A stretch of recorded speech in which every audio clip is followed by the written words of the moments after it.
Bismillahirrahmanirrahim.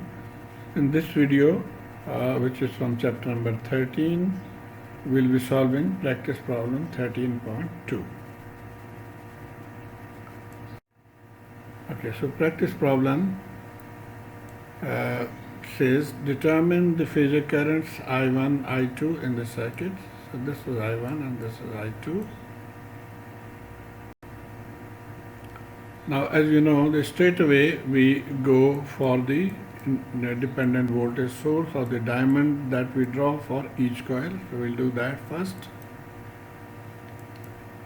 So we drew two diamonds with each coil, this one and this is for this coil.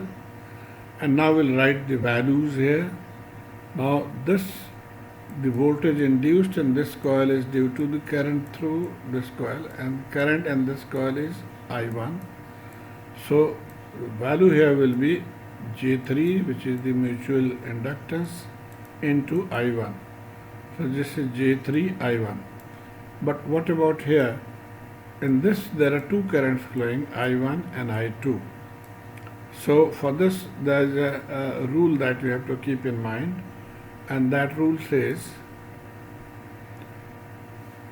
that the current entering the dot will be superior. So the question is whether we write here I1 minus I2 or we take I2 minus I1.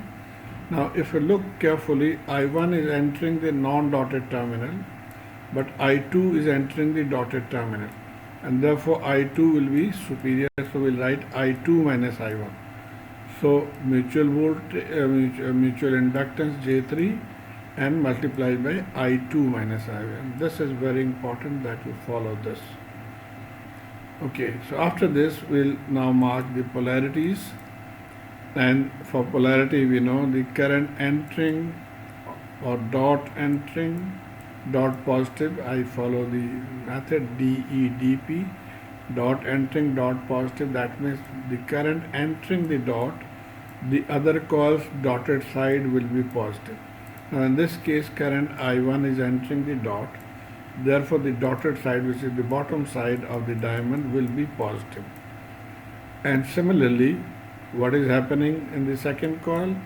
I2 is superior, so I2 is entering the dot, therefore the dotted side, that is the left hand side of this box, will be positive. So it will look like this. Okay, so we have marked this, and now we'll mark the polarities of the other elements, keeping in view the current direction in mind. And so these are the polarities that we have marked for keeping in view the currents. Wherever current touches first, that will be positive. Okay, so we are done with the marking, and now we'll write the KVL equations.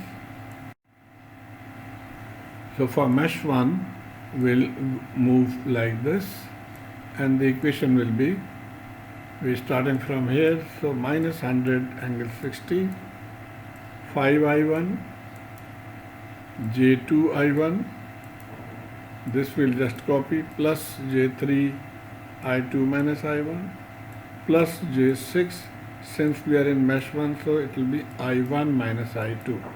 So J6 I1 minus I2, and then this minus sign is coming first, so minus J3 I1. So this is our mesh equation 1. We'll simplify this. So the simplified form, we get equation number 1 as shown here, just taking the common terms, I1 terms and I2 terms. Okay, now we come to mesh number 2. We'll start from here. So plus J3 I1, plus J3 I1. And since we are in mesh 2, therefore I2 will write first. So J6 I2 minus I1. J6 I2 minus I1. And this plus minus J4 I2. Again, here also we'll collect the like terms. So this is the final value. So now we have two equations. So we have these two equations. Now we can solve by any of the methods that we know. But here I think the elimination method will be easier, because you can see here we have J3 I2. If you multiply this by 2, it will be J6. Here we have J2 I2. If you multiply this by 3, it will be J6. So J6 will get cancelled. So we'll do that technique. So multiplying by 2, we get equation number 3. And multiplying this one by 3, we get equation number 4. And now adding the 2. So adding the 2, J6 cancel.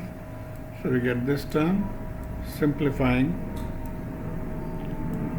we get it here. And from here we can find the value of I1 as shown. Using your calculator in complex mode, you can solve it in just one step. So this is the answer for I1. Now we putting the value of I1 in any of these equations, we can calculate I2. Since this one looks simpler, so we'll use equation number 2. So putting I1 in equation 2, and here what we have done, we have taken J common, so it is just without J, minus 3 in this value, and from here you can calculate I2.